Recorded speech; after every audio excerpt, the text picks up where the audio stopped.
Okay, everybody. All right, so let's address the elephant in the room. All right, I've been absent just for a little bit, right? For a little bit, I've not been uploading as I would like, and the reason for that is I live in a shitty apartment. It's not a shitty apartment. Let me not say that. The issue is the maintenance of this apartment, the property manager, the people that keep this infrastructure running. These people are slow. We're very slow, right? So I live in a two-bed, two-bath apartment, about 1,300 square foot. Not bad. But so during the winter, there was a lot of snow, and some snow got in the roof. Then it solidified and packed, and then fall, and then packed. And then when the temperature rise, then the snow melt, and then no, my apartment is leaking. And not just any old leak. And I mean leaking, right? So, I mean, like, I had to have like buckets catching water and then all this. And here's you want to know the funny part? Where was it leaking? Where was it leaking? You guessed it. Right behind me. Right freaking behind me. You see these? You see these? This bucket? It was leaking right behind me, right? So call the property manager and they send the people to do some work. They cut a giant hole in the ceiling just to get out all the water. Then they cut a giant hole in the wall, get all in an attempt to for the water to dry out of the wood. Then they had a giant, what was it, like a dehumidifier, two fans going 24/7, day after day after day. And I have a video, you could just take a look at this.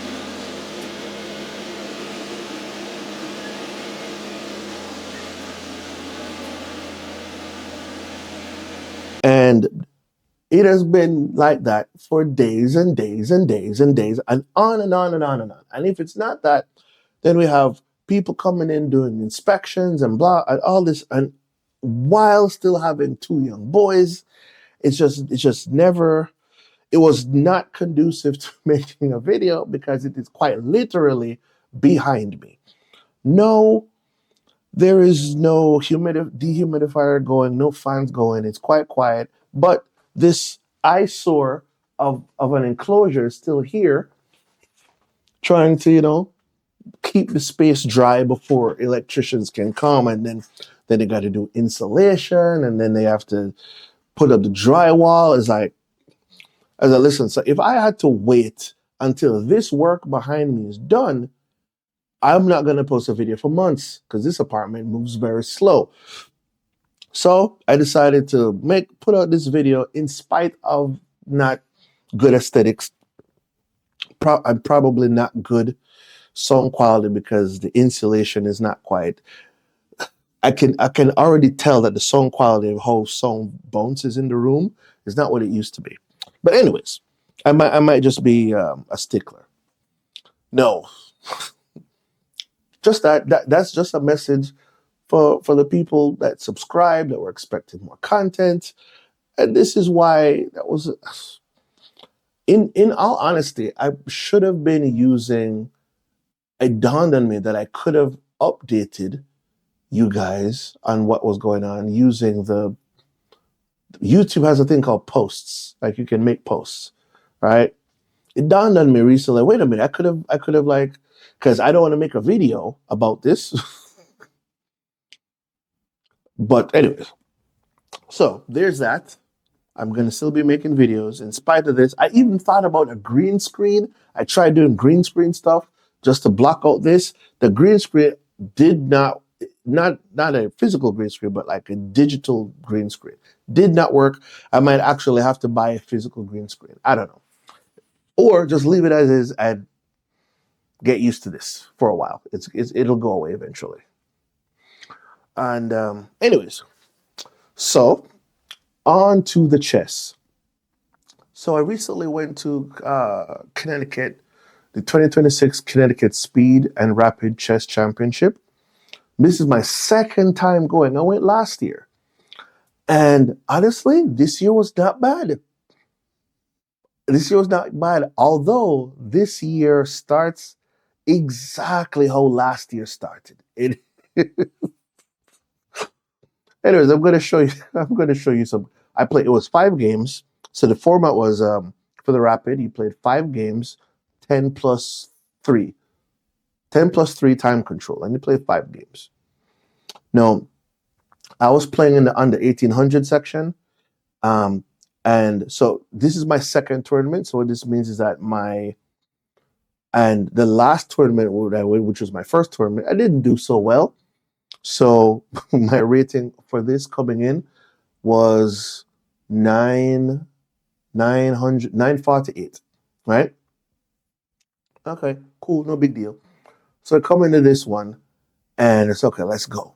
And just like last year, the very first game, I completely bomb it. Like, inexplicable. Like, I play the most ridiculous thing ever. And I'm like, what? Who is this playing? I don't know what it is, but I swear to you, tournaments bring out tournaments bring out the best and the worst in you. I swear. You play moves that you would never normally make, for better or worse. So, anyways, I played 5 games. This is game number 1. I'm with the black pieces. Okay, so game number 1, I was playing a 1300 rated play, 1300 something. And as you can see, let's mute this. All right, let's mute. Yeah, let's mute. So in this game, I forgot to mention, I actually brought my camera to this tournament, and I asked the tournament director, say, hey, is it cool if I record this? Blah, blah, blah. And he said, sure, as long as your opponents are fine with it. So for each game, I had to ask my opponent, hey, is it cool if I could record this, put it on the channel? And it was like, great, cool. So now I have this spectacular loss captured in 4K. Anywho, now in this game, so this game started off, as you can see, the time control, 10+3. And no, it's actually not bad at all. So it started off fine. She started with, so I'm playing a woman here. She's from Austria, I think. So we started with E4. E4, I play G6. And she plays D4. I play Bishop G7. So now I'm playing the modern defense as I usually play, but this time I'm trying to build a hippo-like structure. No, moves aside. Here, this is the critical point. If you realize, the game just started. It just started. Okay? And then I did something so silly that I have to share it with you guys. Like, I have to, this is an embarrassing loss. But hey, listen, man, we all have embarrassing losses. So I kicked the bishop, right? I kicked the bishop. But what does she do? What does she do? She thinks for a while, then she takes the knight. Now here, the move is obvious, right? The move is obvious. Take the bishop. Take the bishop. And I have options. I can take it with the bishop or with the knight. Makes no difference to me, really. I'm sure Stockfish will have a preference, but that's kind of not the point here. I look at this position and I get fixated. Oh my God, I'm laughing just thinking about it. In this position, I get fixated on, oh wait, wait a minute. What if I what if I take what if I take this instead? What if I take the knight? What if I take the knight? And if she takes and it takes, I don't, dude, I got in my head. I can't even like recreate what was I thinking at the time. It's so out of left field. I'm in this position and I think for a bit, I think for a bit, I would have almost preferred if I took a long time thinking about this move. And I took her knight. I took her knight. Dude, the game just started. Look at the time. Look at the time. Dude, I have no idea why I do this. The first round, the first round, I always just do something just at the game. Last year, I did something and the game was over like just as fast. I was like, wait, what? So actually let me unmute it. I want you to I'm gonna play this. So hanging the queen, literally hanging the queen. And when she took it, I did. You want to guess what do you think my reaction was? Just listen. Listen to my reaction.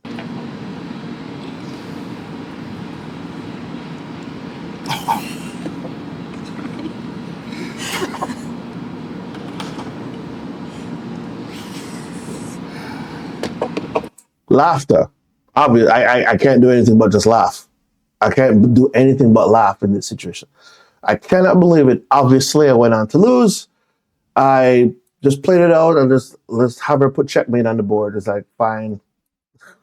Where was it? It was a nice mate. Checkmate. Cool. Just let her put checkmate on the board. Like okay, I'm not. The moment she took my queen, like my brain checked out. I'm like okay, this game is done. Cannot believe it. It's inexplicable, dude. I do not play like this. You all, I listen. I make blunders. I don't make these blunders. These blunders is like it could only happen in a tournament, round one, just get it off my system, right? Cool. Moving on to I play another game, round two, and in this game I'm playing a 1400 something player. No, in this game I'm white and I play the English. And this game actually went on. It was quite nice. And I made a blunder and I allowed an infiltration on my queen on my king side because I did the castle on time. And actually let me read this again. And it actually allowed my opponent to win a piece. He held on to the piece. If you look at the time management, I am losing also on time. So I don't know what it is. Like, listen, if you think the time control is 10 plus 3, 10 plus 3 online versus over the board is not at all the same thing. Uh, there's a certain pressure there's a certain pressure. And I needed to get it off my system. I just needed to like fully acclimate to the tournament setting, what's going on, what's required. And apparently I need at least 2 games to get my mind turned on. The game went on for a while, and we shook hands. I, and where is it? He's still up a piece. He's still up the piece, right? So he held on to it right up until the end. I went on to lose this game. No, I decide. I think it's you know what? This is this is over. I'm done. I'm not doing this. I need to like turn on my brain and just come right back in, right? So as and I said to the universe, give me someone strong so I can whoop that ass. And the universe is like, bet. And as it turns out, my someone who was in the open section, for whatever reason, there was like an odd pairing, and he didn't have anyone to play. And in the under 1800 section where I was in, there was an odd pairing, and I didn't have anyone to play. So we got matched up to play, and it was still rated.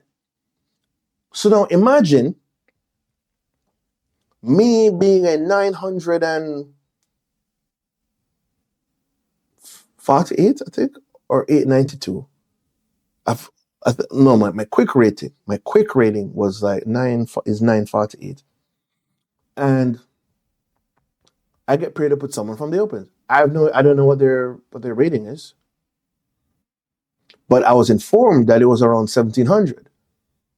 I was like, okay, so I play this opponent, right? And it was a for me, it was a child, right? It was like maybe 14-ish Indian kid. And I'm sitting and I'm sat around the board. I'm like, oh no, an Indian kid. I'm cooked. If you know, you know. If you know, you know, right? You go to a tournament and you sit across an Indian kid, it's like, oh God Almighty. So, anyways, they're just wickedly good, man. They're just so good. Anywho, so we sit across from each other. I'm black again, and I'm like, you know what? I insist. I'm going to play the hippo. I'm gonna play the hippo. Dude, I don't care. At this point in time, my brain is locked in, and I'm not gonna be hanging queens. This is gonna be a fight. So I sit across from this player who's supposed to be playing in the open section, really talented kid, and we have a game. We have a legitimate game going on here.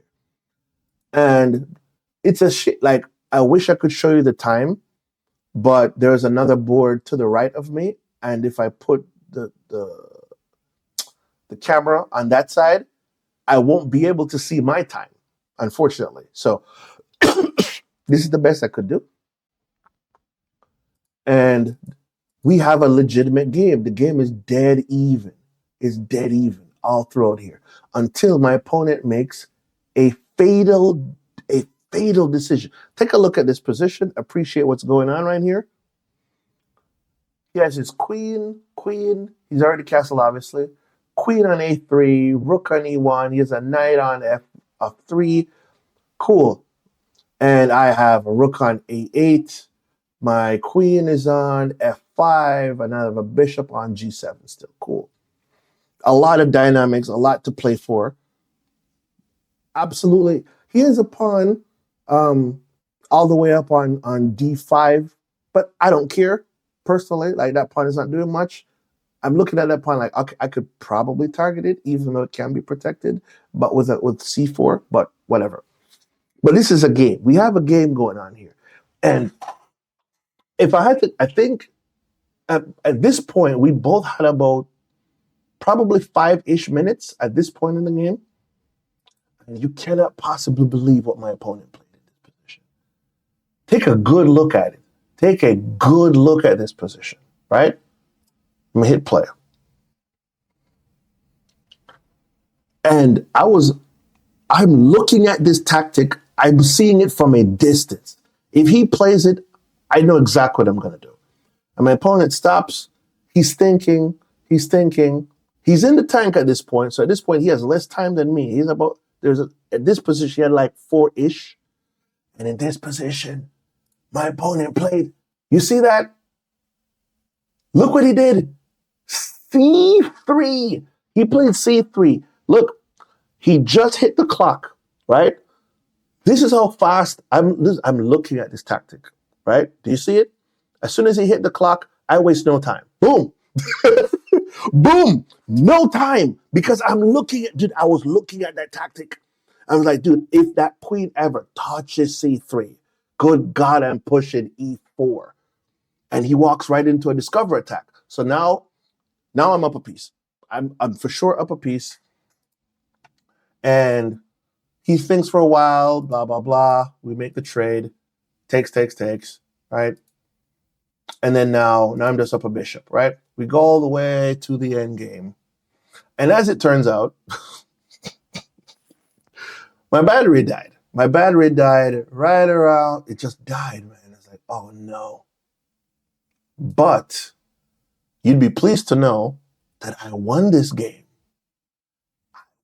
This game. Now think about that for a minute. Think about that for a minute. Dude, this opponent was north of 700. Wait. What was he? Holy moly. He's at least 600 points higher rated than me. I forget what was his exact number. But yeah, this is giant. This is a giant upset. So I go on to win this. Now think, round 1, lose to a 1300. Round 2, lose to a 1400. Round 3, when my brain finally turns on and I'm ready to play chess, I beat a 1700-ish rated player. I was like, okay. Wow. My brain is on. Dude, honestly, he must have been sick to his stomach to lose to me. He must have been sick. Dude, can you imagine losing to someone that you are a roughly 700 points higher rated than someone, and you lose to them? I know he was sick. But anyways, it happens sometimes. It happens. So I win this game. I feel good. I feel good about myself. And then round 4, I play some other kid. He's like rated 500. He's like less than 600. He's like 500 and something. And he's okay. He's okay. But it's not a particularly insightful game. You're just kind of throwing away pieces. And I proceed to make quick work of this game. He resigned, and we shake hands. Where was it? Yeah, so we shake hands. He resigns, and now I'm 2 out of 4. Great. Now, not as big of a win as the game before this, but hey, I'm on the board now. I'm on 2 out of 4. So then we move on to round 5. And in round 5, I'm playing yet another 1600 rated player. Insane. So, but at this point, my brain is on. And I'm like, okay, I'm ready for y'all now. I'm not going to be hanging queens. I'm not going to be doing nothing silly. Now, I'm black again in this game. And in this game, I'm saying, you know what? I'm here to play. I'm here to fight. I'm giving you the hippo again. Because, dude, for one, I'm a modern defense player. I love the modern defense. But the hippopotamus structure, I actually like it. I like it. It's fun. It is a fun time. So, we play. Now, I want you to pay attention to something in this game. I wish you could see more of the clock, but as you can see, it's that we haven't started yet. 10:03 on the clock, right? My opponent has no idea how to respond to the hippo. So I'm just gonna look at this. Look at this right here. Pause for a second. Let me pause. At this moment, it's my opponent's turn. Can you see it? 4 minutes and 28 seconds is what he has on the clock. And I still have 10 minutes. I still have 10 minutes and 4 seconds. I am practically not thinking here. Dude, I'm practically not thinking. And I look, and because when he is thinking, I'm thinking. So I play it instantly.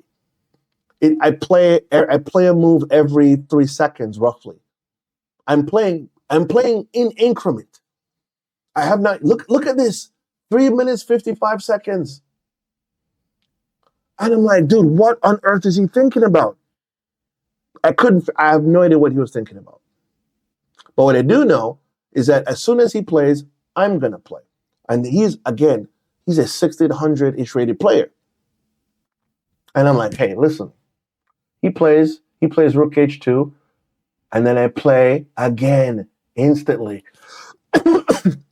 I play in increment. He just saw it. And now, we fast forward.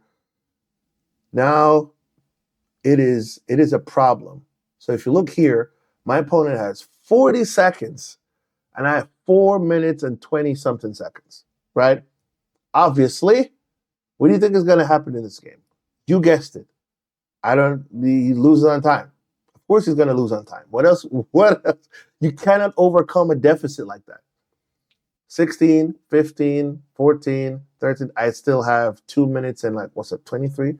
2 minutes, 23 seconds probably, right? I could just watch this. It'll be over soon. But yeah. And I end up winning. I win this game, by the way.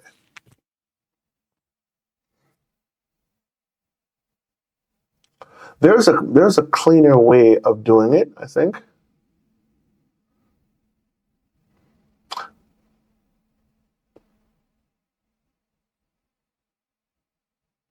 Okay. And he loses on time. We shake, and that's it. And I end this tournament on 3 out of 5. Amazing. Amazing. So, I feel happy about myself. So get this. Lose to a 1300-ish rated player. Lose to a 1400-ish rated player. I then proceed to beat two 1600-ish, 1700-ish rated players. I think the first one is 17, closer to 1700-ish. And the other one is 1600, right? How does this happen? How does this happen? Why was I not in gear round one, ready to go? Because honestly, this should have been, if I have to be really honest with myself, this tournament should have been, I should have at the very least had 4 points. I should have had 4. Honestly, should have had 4. Round 2 was actually kind of annoying because my opponent, he kind of knew how to approach the English. So that one would require some finesse. But round 2 still wasn't still the best version of me. But a loss is a loss, right? But yeah, I cannot believe this. This was a good tournament. I ended on 3 out of 5. I'm not mad at it. I beat players that were several hundred points higher than me. And to that point, I think it was 2 days after this, I was talking to the tournament director. I had a question about something, I forget. And the tournament director informed me that, oh, by the way, you won the top event upset prize. What? I was oh, yeah. You had the biggest upset of the entire tournament. Yeah, you beat someone hundreds of points higher rated than you. Yeah, you left without your trophy. I was oh, because I left. And so there's a trophy, and then there's a $50 gift card. And then he said, oh, you'll pick up the trophy on the next tournament that you come, or I'm trying to see if I can have it mailed to me, to be perfectly honest, because I don't want to go to another tournament just to pick up the trophy from the last tournament. I was just mail it to me. But yeah, honestly, very encouraging. This is very encouraging. So what does this mean? This means that when I play solid over the board, I can beat 1600s, right? When I'm not playing solid, I lose to 1300s. So yes, so I need to raise my floor, right? I need to thoroughly raise my floor, for sure. Because we can't have that anymore. I cannot be losing games like that anymore. But yeah, it was a fun tournament. I liked it. And it was 2 hours and what? 24 minutes from home. Oh my God. Listen, driving that far for chess, that's commitment. All right. So, yeah. So what I'll do is I'm going to try and get back on schedule in spite of what's going on behind me. But it should be easy because now all the noise is gone. The fans are off. The dehumidifier is off. I can play at least in without noise, right? So yeah, thanks for humoring me. Thanks for sticking around, listen to this story, and yeah, I am round one and round three. This level player apparently. So stick around for the journey as I improve my floor and also increase my ceiling because I do believe that my ceiling is very high. My strongest win my strongest OTB win, like my strongest win, like classical win, was when I beat a 2048, 2049 player. So I know I'm strong enough, right? But the problem is like my floor is so low that if I'm not on my game, I can lose very silly games to people that I have no business losing to, right? So, anyways, that's enough. I don't want to stay too long. I might have already stayed too long. So, thanks for listening, and you'll catch me in the next one. Okay? I keep looking on the display as opposed to looking in the camera. I'll fix that. All right? I'll fix that. Don't worry. Anyways, take care, everybody. Bye.